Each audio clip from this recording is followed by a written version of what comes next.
नमस्कार मित्रांनो, तुम्हा सर्वांचं तुमच्याच YouTube चॅनलवरती पुन्हा एकदा सहर्ष स्वागत। मित्रांनो, तुम्ही जर चॅनलवरती नवीन असाल तर चॅनलला सबस्क्राइब करा। राज्यात महापालिका निवडणुकीचे जोरात वारे वाहू लागले असून 15 जानेवारी 2026 रोजी मतदान प्रक्रिया पार पडली। मात्र यावर्षीच्या निवडणुकीमध्ये राजकीय समीकरण जवळपास बदलली आहे। जे पक्ष एकमेकांचे कट्टर विरोधक होते ते एकत्र येऊन निवडणुका लढवत आहेत। संतोष देशमुख यांच्या हत्येनंतर बीड जिल्हा तुफान चर्चेत आला। धनंजय मुंडेंचे निकटवर्तीय वाल्मी कराड यांच्यावर या प्रकरणात आरोप झाले आणि थेट धनंजय मुंडेंनी आपले आरोग्याचे कारण देत मंत्रिपदाचा राजीनामा दिला।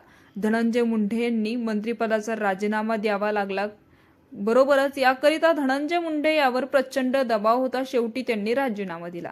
धनंजय मुंडे आणि पंकजा मुंडे अनेक वर्षांनंतर एकत्र आले। परळी नगरपालिका आपल्या ताब्यात घेण्यात धनंजय मुंडेंना यश आलं। पंकजा मुंडे आणि धनंजय मुंडे यांच्यात कायमचाच परळी हा मुद्दा राहिला।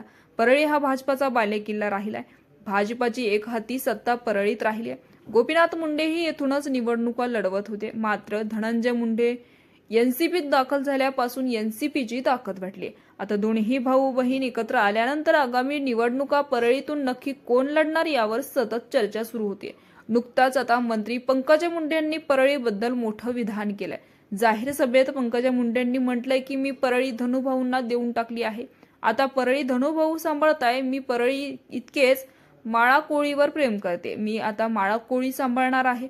परळीवरचे प्रेम धनुभाऊंना करू द्या। मी त्यांना परळी देऊन टाकली, आता मला माळा कोळीवर प्रेम करू द्या असंही त्यांनी म्हटलंय। मी त्यांना म्हटले तुमचा मतदारसंघ आहे, तुम्ही प्रेम करा।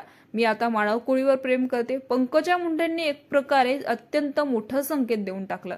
माळा कोळीवर गोपीनाथ मुंडेंचे विशेष प्रेम होते। आता पंकजा मुंडेंनी माळा कोळीबद्दल मोठं विधान केलंय।